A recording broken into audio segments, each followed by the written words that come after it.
जय सच्चिदानंद, जय सच्चिदानंद, जय सच्चिदानंद. गुरुदेव दत्त. सर्वांना सच्चिदानंद स्वरूप परमात्म्याला नमस्कार आहे. गुरुतत्वच्या विचाराकडे आपण पाहत आहोत. माया जीवन चैतन्य प्रकाश प्राप्त तत्व गुरुज्ञान कोश. जी माया आहे, मायामुळे हे चैतन्य प्रकाश मिळतो. जे आपल्या स्वरूपाने आपण एखादी बीज लावले, ते बीजातून पुन्हा ते वृक्ष तयार होतं आणि वृक्षातून पुन्हा फूल फळ, पुन्हा वृक्ष, पुन्हा फळ. ही तसंच ही निसर्गाची ही चक्रगती तशी चालू आहे. ही माया आहे म्हणून. आणि मायाच नसेल तर माया जीव चैतन्य, सगळ्या जीवाला जन्म देणारी कोण असेल तर माया. सगळ्या जीवांना, म्हणजे आपल्याला सुद्धा मायाला जन्म घालतो. बीज भाताचं बीज घालतो, ज्वारी मका सगळं जे घालतो ते सगळं ते आपण उत्पन्न करतो त्याला. मग माया आहे म्हणून सगळं जग आहे आणि चैतन्य आहे. हे जे चैतन्य स्वरूप आहे, हे विश्व, ते कसं आहे, किती सुंदर आहे. मग ती मायात मी माया जन्म घालतो, पण मायात असताना सुद्धा कसं असलं पाहिजे ते समजलं पाहिजे. माया जीव चैतन्य प्रकाश. ही माया चैतन्याला प्रकाशमय करते. आपल्याला सुद्धा प्रकाशमय करून त्या विचाराची धारा आपल्यात प्रवाहित करते. आणि ती कोणामुळे होते? प्राप्त तत्व गुरु ज्ञान कोश. हे ज्ञानाचा कोश असा गुरुतत्वाकडे आहे आणि त्याला व्यवस्थित ठेवण्याचं काम गुरु करत असतो.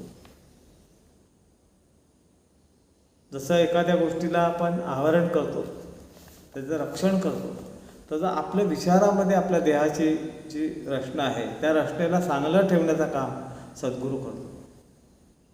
म्हणून सद्गुरू हा एवढा कोश आहे, खऱ्या अर्थाने कवच आहे आपल्यासाठी.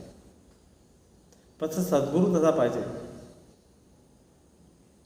निरपेक्ष भाव सद्गुरूकडे असला पाहिजे. तो गुरु प्राप्त तत्व गुरु ज्ञानकोश. असा ज्ञानाचा कोश आपल्यावर, जसा फुलपाखरू एका किडेला त्याच्या कोशामध्ये टाकते आणि उडून जाते, आणि कोश हा पूर्ण होऊन असा कोश त्याच्यातलं परिपक्वता आले का तो ॲटोमॅटिक कवच फुटतो आणि त्याच्यातून असा फुलपाखरू परिवर्तित होतो. मग ज्या गर्भातून आपण आलो त्या गर्भातला विचार, ज्ञान आणि हा चैतन्य शराशरामध्ये असलेलं चैतन्य ज्ञान हे आपल्याला समजलं पाहिजे.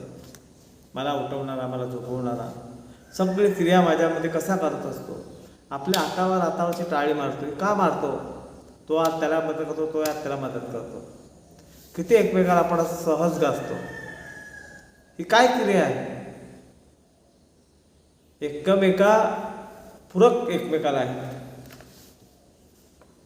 म्हणून सगळे कनेक्ट आपलं आहे. डोळे, नाक, कान सगळं एकमेकाला असं शरीरातून असं चक्रगती व्यवस्थित आहे. पण त्या गतीला समजलं पाहिजे आपण. ते चैतन्य गती आहे. ती गती म्हणजे खऱ्या अर्थाने समज कोणतेच असेल तर गुरुतत्व. आणि गुरुतत्वाने सगळं काही गोष्टी मिळतात आपल्याला. असं थोडं ज्ञान होते, ज्ञान होते. ते गुरुकडे झालं तेव्हा ज्ञान होते. अहम ब्रह्मास्मी हे कोण शिकवते? तत्वमसी अहम ब्रह्मास्मी. तत्वमसी तू ब्रह्मस्वरूप आहे. हे ज्ञान देणारा, ज्ञान देणारा कोण असेल तर सद्गुरू आहे. म्हणून दत्त महाराज हे फार आपले सद्गुरू आहेत. गुरुदेव दत्त.